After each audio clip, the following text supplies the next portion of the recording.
Assalamualaikum warahmatullahi wabarakatuh. Saya akan menerangkan bab af'al pada kitab Jurumiyah. Sebelum melanjutkan pelajaran ini, marilah kita memulai membaca Bismillahirrahmanirrahim. Fi'il itu adalah kata kerja yang berhubungan dengan waktu. Fi'il itu terbagi atas 3, fi'il madi, fi'il mudhari, dan fi'il amr. Fi'il madi adalah kata kerja masa lampau, sedangkan fi'il mudhari adalah kata kerja masa sekarang, dan fi'il amr adalah kata kerja perintah. Nah, marilah kita memasuki fi'il madi ya. Fi'il madi itu adalah kata kerja yang menunjukkan perbuatan atau kejadian yang telah berlalu dan sudah selesai. Contohnya adalah nasoro, doroba, fataha. Nasoro artinya telah menolong, doroba artinya telah memukul, dan fataha artinya telah membuka. Contoh kalimatnya, zahaba aliyu ilal madrasati, artinya adalah Ali telah pergi ke sekolah. Dan contoh yang kedua, fatahnal baba, artinya adalah kami telah membuka pintu. Nah, dari mana sih kita mengetahui kalau itu fi'il madi? Nah, kita mengetahuinya dari cirinya. Ciri yang pertama adalah dimasuki ta ta'nis. Nah, contohnya adalah nasorot. Nasorot artinya adalah dia perempuan telah menolong. Nah, di sini kata di sini berfungsi sebagai subjek atau pelaku, yang mana tatanis ini adalah untuk mengidentifikasi dari kata kerja fi'il ini. Ini dia adalah sebagai pelakunya. Yang kedua adalah kemasukan ta al-fa'il. Contohnya adalah nasortu, nasorta, nasorti, dan nasortum. Nasortu, saya telah menolong. Nasorta, kamu laki-laki telah menolong. Nasorti, kamu perempuan telah menolong. Dan nasortum, kalian banyak laki-laki telah menolong. Dan yang ketiga adalah kemasukan na al-fa'il. Contohnya adalah nasorna, artinya adalah kami telah menolong. Dan yang keempat, di awalnya dimasuki oleh kalimat qad. Nah, qad di sini berfungsi sebagai untuk mempertegas atau memperjelas dari kalimat ini. Contohnya adalah qad hafizu zaidul qur'ana. Qad hafizu zaidul qur'ana, artinya adalah sungguh Zaid adalah penghafal Al-Qur'an. Nah, fi'il madi ini selamanya mabni fathah. Nah, mabni fathahnya secara lafzi, yaitu secara lafaz. Contohnya nasoro, nah, doroba, nah itu secara lafzi. Dan ada lagi mabninya secara takdiri atau perkiraan. Contohnya roma, da'a, baha, yang di belakangnya ada huruf ya. Dan selanjutnya, yang kedua adalah fi'il mudhari. Fi'il mudhari ini menggambarkan suatu perbuatan yang sedang dilakukan. Nah, contohnya adalah yang suruh, sedang menolong, yadribu, sedang memukul, dan yaftahu, sedang membuka. Contoh kalimatnya, yazhabu ahmadu ila bahari, artinya adalah Ahmad sedang pergi ke laut. Contoh yang kedua adalah yadrusu tolamizu an mihnati, artinya adalah para siswa sedang belajar bisnis. Nah, dari mana sih kita mengetahui kalau itu fi'il mudhari? Nah, kita mengetahui dari ciri-cirinya. Yang pertama, fi'il mudhari ini diawali dengan tambahan huruf ziyadah, yaitu tambahan huruf atau ziyadah, yang mana huruf itu ada 4, alif, nun, ya, dan ta. Nah, atau disebut juga lafaznya ana itu. Nah, marilah kita masuki huruf yang pertama. Huruf yang pertama adalah huruf alif. Diawali dengan huruf alif. Contohnya ansuru. Nah, ansuru di sini artinya saya sedang menolong. Dan yang kedua diawali dengan huruf nun. Nansuru, artinya di sini adalah kami sedang menolong. Dan yang ketiga diawali dengan huruf ya.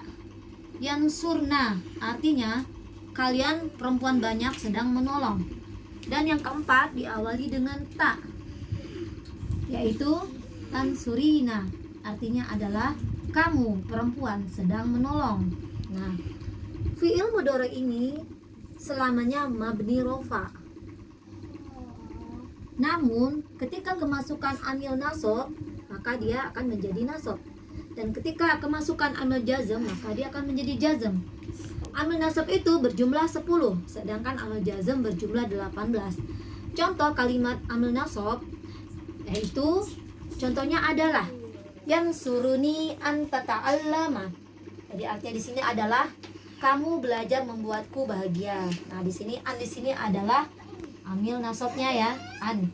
Nah, kemudian Zaidun lan yakuma, artinya adalah Zaid tidak akan berdiri. Nah, lan di sini juga amil nasab, yakuma. Jadi fi'il mudhari ini menjadi nasab karena ada amil nasab lan.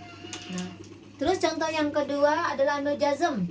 Amil jazm contohnya adalah liyadrib Zaidun amaran, artinya adalah hendaklah Zaid memukul Amar. Nah, di sini ada lam.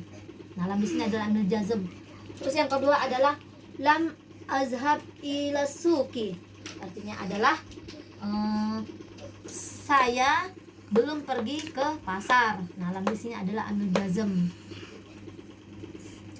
Terus yang ketiga adalah penjelasan tentang fi'il amr ya. Nah, fi'il amr itu adalah kata yang menunjukkan suatu perintah ya kan, yang bertujuan atau memohon kepada seseorang agar melakukan apa yang diperintahkan itu, atau disebut juga sih dengan kalimat perintah. Nah, fi'il amr itu adalah kalimat perintah. Contohnya adalah unsur, idrib, dan iftah. Unsur itu artinya tolonglah, idrib artinya pukullah, dan iftah artinya bukalah. Contoh kalimatnya adalah izhab ilal madrasati, artinya adalah pergilah ke sekolah. Dan contoh yang kedua, ansur ilal baiti. Ansur ilal baiti artinya adalah lihatlah ke rumah. Nah, fi'il amr ini mempunyai ciri. Ciri fi'il amr ini disisipi dengan nun taukid. Nah, itu cirinya, ada nun taukid. Nun taukid ini adalah nun yang berlebih-lebihkan, maksudnya di situ untuk menguatkan ya. Jadi artinya adalah misalkan contoh ya, contoh kalimatnya uktubanna, artinya adalah tulislah dengan sungguh-sungguh gitu. Tulislah dengan sungguh-sungguh. Contoh yang kedua, iqra'ana, artinya adalah bacalah dengan sungguh-sungguh. Jadi nun taukid itu jadi untuk melebih-lebihkan seperti itu. Nah, fi'il amr ini selamanya mabni jazm. Dia mabni sama dengan madi, fi'il madi dan mudhari, sama-sama mabni. Fi'il amr ini mabni jazm. Nah, ada kalanya fi'il mabni ini berubah menjadi kasroh mabninya ketika kemasukan alif lam. Contoh isrob. Isrob itu artinya minum. Nah, karena kemasukan alif lam menjadi isrobil kohwata, jadi minumlah kopi itu. Jadi yang tandanya tadinya sukun berubah menjadi tanda kasroh, isrobil kohwata. Nah, seperti itu.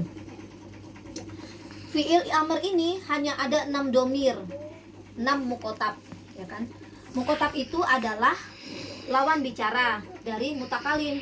Mutakalim adalah orang yang berbicara. Nah, mutakalim ini menginginkan suatu pekerjaan yang dikehendaki supaya si mukotab ini mau melakukan. Nah, jadi di sini cuman ada 6, yaitu orang yang langsung ada di hadapan kita.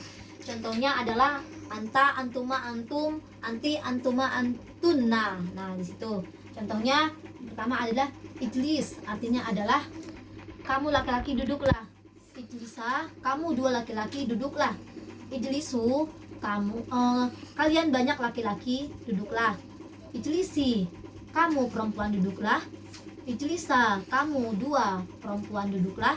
Ijlisna, kalian banyak perempuan duduklah. Nah, sampai di sinilah penjelasan madi, mudhari dan amr. Selanjutnya kita memasuki sesi tanya jawab.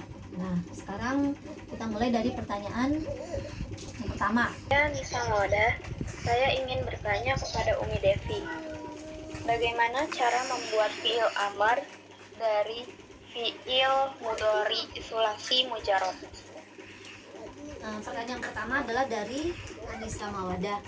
Pertanyaannya adalah bagaimana cara membuat fiil amar dari fiil mudhari sulasi mujarrad. Nah, berarti kita udah tahu ya itu fiil mudhari ya. Nah, contohnya tan surina. Nah, jadi huruf yang di awalnya kita buang dulu. Huruf ya atau ta ini kita buang, digantikan dengan kita tambahkan dengan huruf alif. Nah, terus huruf belakangnya, non belakangnya kita buang, dan roknya kita sukunkan. Nah, unsur. Nah, jadi jawabannya adalah jadi unsur. Nah, jadi huruf pertamanya kita buang dan kita ganti dengan alif, dan huruf akhirnya kita sukunkan. Dan sekarang pertanyaan yang kedua adalah saya ingin bertanya, apakah fiil mudorek itu bisa mengandung makna yang akan datang? Yang kedua pertanyaannya adalah apakah fiil mudhari itu bisa mengandung makna yang akan datang? Jawabannya adalah bisa jika kemasukan kalimat saufa. Yaitu contohnya adalah saufa ta'lamun, yang artinya adalah kelak kamu akan mengetahui akibat perbuatanmu itu. Jadi saufa di sini artinya akan datang gitu. Jadi enggak sekarang terjadinya, akan datang. Nah, seperti itu. Jadi fiil mudhari itu bisa juga bermakna yang akan datang. Nah, seperti itu. Sekianlah penjelasan dari saya tentang pengertian dan tanda-tanda fiil madi, mudhari, dan amr. Semoga dapat bermanfaat dan teruslah belajar dengan semangat dan sungguh-sungguh. Dan akhir kata saya ucapkan terima kasih. Alhamdulillahirobbilalamin. Jangan lupa subscribe.